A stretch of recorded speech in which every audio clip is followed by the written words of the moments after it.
ہم اپنی امید کے اقرار کو مضبوطی سے تھامے رہیں اور ہم محبت کی ترغیب کے لیے ایک دوسرے کا لحاظ رکھیں۔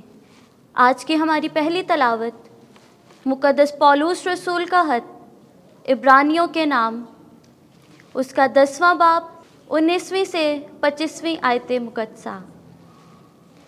اے بھائیو، جبکہ ہمیں پورا اعتبار ہے کہ ہم مقدس میں یسوع کے خون کے سبب سے دخل پاتے ہیں، اور یہ اس نئی اور زندہ راہ سے جو اس کے پردے یعنی اپنے جسم میں سے ہو کر ہمارے واسطے تیار کی ہے، اور جبکہ ہمارا ایک کاہن اعظم خدا کے گھر پر مختار ہے، تو آؤ ہم دلوں کو برے ضمیر سے پاک کر کے اور بدن کو صاف پانی سے دھلوا کر سچے دل سے اور کامل ایمان کے ساتھ قریب ہو جائیں۔ ہم اپنی امید کے اقرار کو مضبوطی سے تھامے رہیں، کیونکہ جس نے وعدہ کیا ہے وہ وفادار ہے، اور ہم محبت اور نیکوکاری کی ترغیب دینے کے لیے ایک دوسرے کا لحاظ رکھیں اور باہم اکٹھے ہونے سے باز نہ رہیں، جیسا کہ بعض کا دستور ہے، بلکہ ایک دوسرے کو نصیحت کریں، اور یہ اسی قدر زیادہ کیا کرو جس قدر تم اس دن کو قریب آتے ہوئے دیکھتے ہو۔ پاک کلام کے پڑھے اور سنے جانے پر خدا کی برکت ہو۔ زبور جماعتی جواب: اے خداوند، ایسے لوگ ہیں جو تیرے دیدار کے خواہاں ہیں۔ زمین اور اس کی معموری خداوند کی ہے، جہان اور اس کے باشندے، کیونکہ اس نے سمندروں پر اس کی بنیاد رکھی اور دریاؤں پر اسے قائم کیا۔ جماعتی جواب: اے خداوند، ایسے لوگ ہیں جو تیرے دیدار کے خواہاں ہیں۔ خداوند کے پہاڑ پر کون چڑھے گا اور اس کے مقدس مقام پر کون کھڑا ہوگا؟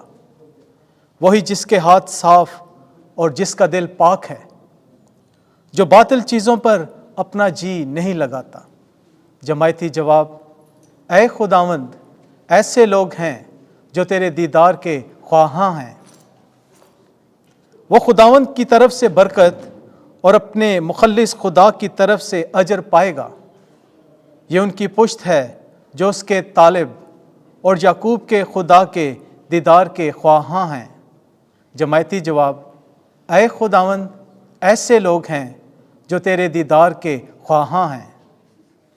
خداوند آپ کے ساتھ ہو۔ انجیل مقدس مرکز کے مطابق اے خداوند تیری تمجید ہو۔ چوتھا باب 21ویں سے 25ویں آیت تک۔ جس پیمانے سے تم ناپتے ہو اسی سے تمہارے لیے ناپا جائے گا۔ اس وقت یسوع نے اپنے شاگردوں سے کہا، کیا چراغ اس لیے لایا جاتا ہے کہ پیمانے یا پلنگ کے نیچے رکھا جائے؟ کیا اس لیے نہیں کہ چراغ دان پر رکھا جائے؟ کیونکہ کوئی بات پوشیدہ نہیں جو ظاہر نہ کی جائے گی، اور نہ ہی پوشیدہ کی گئی مگر اس لیے کہ ظاہر ہو جائے۔ جس کے سننے کے کان ہوں وہ سن لے۔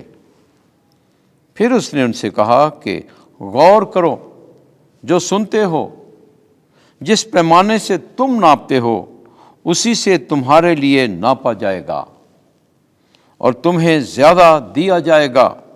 جس کے پاس ہے اسے دیا جائے گا، اور جس کے پاس نہیں ہے اس سے وہ بھی لے لیا جائے گا جو اس کے پاس ہے۔ انجیل مقدس کے وسیلے سے ہمارے گناہ معاف کیے جائیں۔